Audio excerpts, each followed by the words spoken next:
Trying to find the best fish food for your fish, but you're overwhelmed?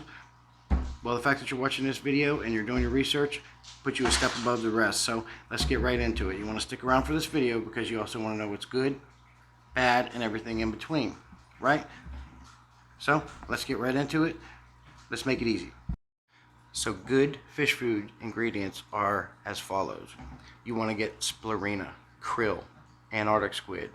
You want to get black soldier fly larvae. You want to get squid meal, daphnia, peas, garlic. All these things are really good for your fish. How do you know it's in the fish food? You got to turn that container around. You want to look at the ingredient list, but you want to make sure the first 3 or 4 ingredients has one of these in it. Now, regarding whole fish meal, don't confuse that with regular fish meal. Fish meal is the cut up crap, the leftover bones, the parts, the skin, fat, crap like that that's left over after they cut up the fish or the ingredients they're putting in when they're making this food.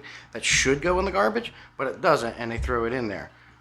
If you see fish meal on there, it's junk. Get rid of it. Now I'm going to talk about a couple other things that are bad.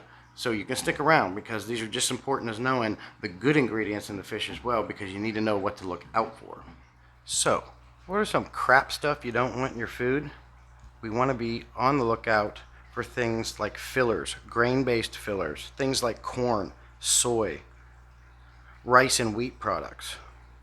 These are fillers in your food that you want to stay away from. They're junk, they're crap. There's also something you want to look at in fish food. If you have the time, it's definitely worth it. Let's look at things like synthetic vitamins. Anything man-made is put in food, I find, usually is in parentheses on the back of even human vitamins and fish food, but not always.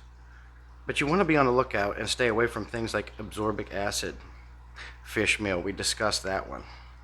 You want to get rid of niacin, riboflavin. All this is crap, and it's filled in everything, even our human food. And it's actually hard to get away from this these days. We want to try to get away from things such as preservatives. But again, this is something else that's hard to get away from. Human food, fish food, dog food.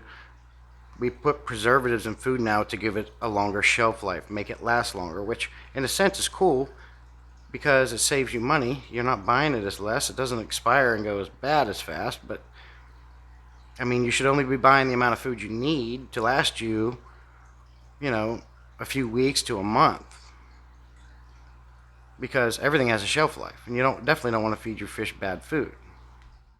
Another good thing to feed your fish is fresh vegetables. Most fish will eat things like green beans, peas, cucumbers. Anything that you would eat, you could cut up in small pieces and put in your fish tank and check it out. See if they eat it. Which brings me to another point. You can have the most expensive, high-quality food in the world, best vegetables, non-GMO, and put it in your tank, but if your fish doesn't like it and he doesn't eat it, what's the worth, right? So in the end, a good fish food is something they're going to eat. If your fish will only eat crap food that's cheap, I guess that's better than no food at all. So then that's what you have to do. Every fish is different, just like human beings. I don't like peas. I hate them. You put them in front of me, I'm not going to eat them. So, when you're going into this, just keep the mentality of yourself and your family. If you care about your fish a lot and you want them to be healthy, definitely feed them the good food ingredients like we discussed before, but keep in mind they might not always like it, so you're going to have to feed them something, because without food we die. Stick around. I got some more things to show you and some more examples to show you of a good fish food. Now, I've done videos on this before. What's a good fish food? Looking out for the good ingredients, but it's been a while and I wanted to do a refresher. I'm going to show you the fish food that I like to keep on my shelf. It's always good to do a varied diet with all fish and even yourself. You don't want to use the same food all the time. You need to change it up because it's going to give them different levels of different nutrients and vitamins, and each maker and manufacturer of these fish foods have different things. My top favorite fish foods are Extreme Aquatics, New Life Spectrum, Omega 1, That is my 3 favorite. That does not mean that's the only best out there. There's other manufacturers that make good food as well, such as Northfin, Sarah Foods. You know, these guys, these companies actually put thought in their products and care, and that's another reason why they're on my shelf as a good fish food. Okay, we don't want to put Wardley's on there. Wardley's is a cheap, quick food, but hey, you never know. Like I said before, that might be the only thing your fish like, so you're going to have to feed them that. But if you do have to feed them a cheaper food, try to supplement it with fresh vegetables. Frozen foods is another good fish food, like bloodworms, spirulina, beef heart. Be careful with beef heart. That's very high in protein. You want to be skimpy on that. Same with bloodworms. You don't want to feed your fish too much protein, because if you do, they're going to have issues such as bloat and things like that. Keep to the old adage, too much of anything is a bad thing. So it's always good to do a varied diet and a little bit of each. Don't overfeed your fish. But if we're going to feed our fish, let's stick to this list and make sure it's a good quality food. So what's a good fish food? You got to do your research. You got to watch videos like this, right? We want to look for good ingredients at the top of the list. We want to try to minimize the amount of synthetic vitamins in them. And we want to minimize as much fillers as possible. It's a hard thing to do,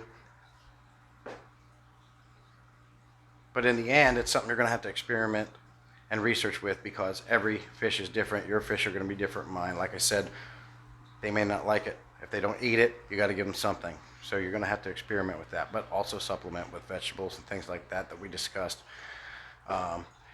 I kind of steer away from live foods, just because live foods, you do have that potential to introduce bacteria into your fish. The same thing can be said for frozen foods, because that's what they did. It was live, they frozen them, and then they sent them out, and then you unthaw them and feed them to your fish. Anytime you have these kind of foods, you are having the potential to give your fish some kind of a bacteria infection or something like that. Does it happen all the time? No. Does it happen? Yes. Okay? So your dried foods, your flakes, your pellets, and things like this, your gel foods and stuff like that, that is readily available on every shelf. Definitely not the best thing to feed as a staple food all the time. I know that some containers say, oh, this is a staple food. As long as it has the good ingredients, that's fine, but you still need to vary the fish's diet. That is very important. That's the most important thing I can tell you about fish food, is vary their diet. Go from flakes, go from different flakes to different pellets. You know, I like New Life Spectrum because they have awesome garlic in there. I like to mix that with New Life, with my Extreme Aquatics, and I go around and I feed my fish around the room, which is another subject, and making it more efficient, especially when you have multiple tanks. You can mix 2 high quality foods together, go around one container, sprinkle it in all your tanks, and you're good to go. Maybe next time have a different mix, or maybe next time do your frozen, or maybe next time throw some vegetables in. Just change it up like that. To each their own. You figure it out. You got to figure out what your fish like. You got to figure out what the schedule is for you, and go from there. So unfortunately, there's no one magic wand that can say, boom, feed them this, everything's good, they'll live forever. It's not how it works. It's not how it works for humans. But you're definitely a step above if you're taking these steps like this and looking at the ingredients, finding what the good ingredients are and feeding it to them. It's better than just throwing them some of these cheaper Tetra foods and cheaper Wardley foods, for sure. So thanks again for watching, guys. Hope you liked this video and found it healthy and helpful. We'll go with that. And come back for more content. I do a lot of content and shorts every day. Leave a comment below. Let me know what you feed your fish. Let me know what your favorite fish food is, because I like to learn too. And give me some tips and tricks and advice, because I certainly don't know it all. Thanks, guys. Have a good rest of your week and be safe.